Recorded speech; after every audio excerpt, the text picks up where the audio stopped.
The video game console market. Currently, the market has been absolutely swamped with demand.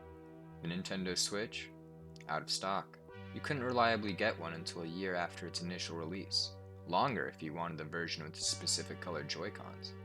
Likewise, both the PlayStation 5 and the Xbox Series X have had such high demand recently, it's nearly impossible to get your hands on one as an average consumer without shelling out money to a scalper. Even with this extremely high demand, it's incredibly difficult for outside companies to compete with or even make a significant dent in the console market. However, 9 years ago, one company decided to try anyway with their revolutionary new product. They would be competing against the 8th generation of consoles, which included the likes of the PlayStation 4 and the Xbox One, as well as the underperforming Wii U. That company was Boxer 8, later to be known as Ouya Inc. They released the microconsole known as the Ouya. This video essay will show just how the Ouya made its meteoric rise, and how it fell just as spectacularly. I'm Gavin Westover, and this is Ouya and Hindsight. Enjoy!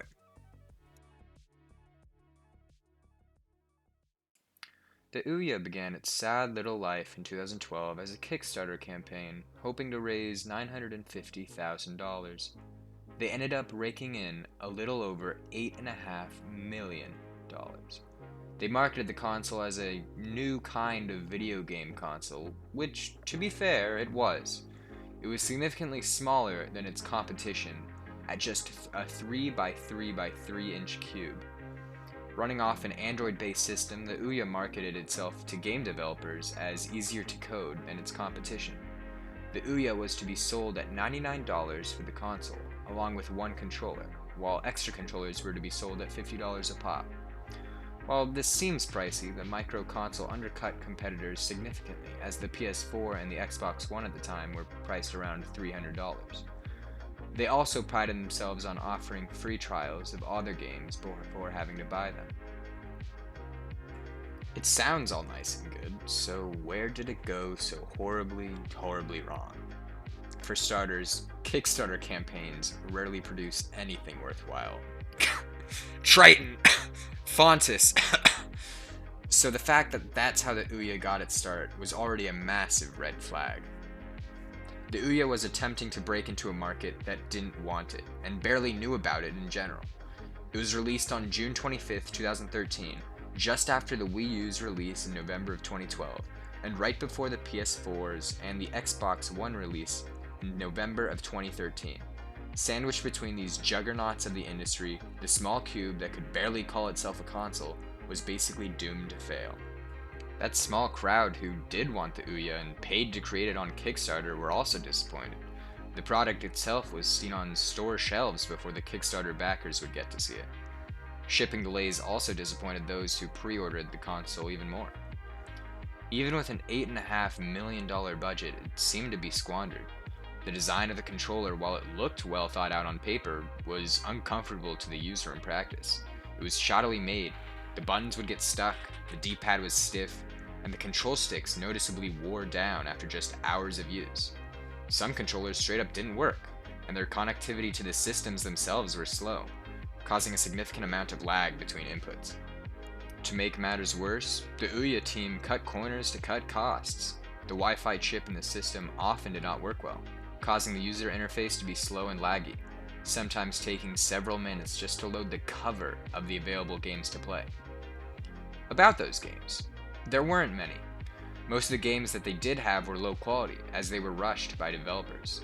The developers didn't bother giving their best effort on the games anyway, as the profit margins for the Ouya console were minuscule compared to the other consoles on the market.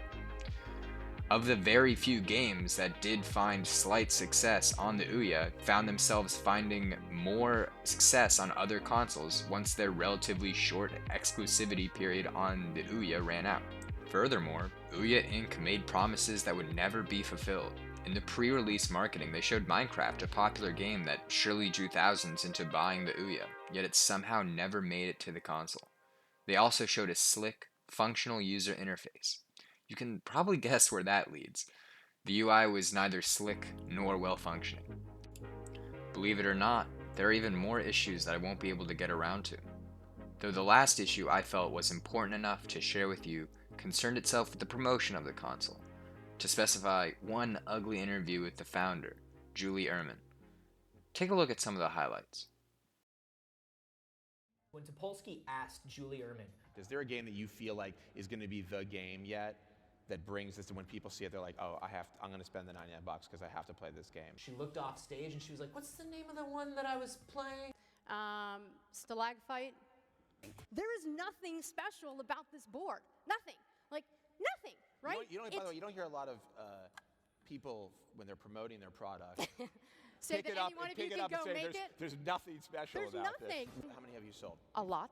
Can you give me a range? A lot. Like, you're not going to tell me a No, number, I'm not. Our controller has a touchpad. You're not going to find that somewhere else. And the reality is... the new PlayStation 4 controller has a touchpad, That's doesn't true. it? They could build it for that. So, To conclude, the Ouya failed for many reasons, all of which reduced its monopoly power.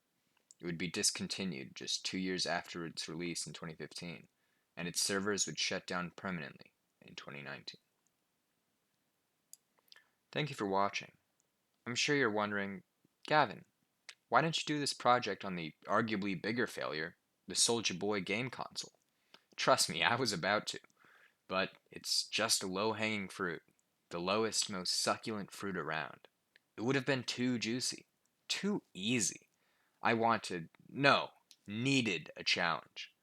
Not that picking out the flaws in the Ouya was a challenge, but at least they made something new and not slapped their name on some glorified, pre-made emulator from some random Chinese company. I digress. Thank you for watching. Don't bother subscribing. This has been Gavin Westover, and this was the Ouya in Hindsight.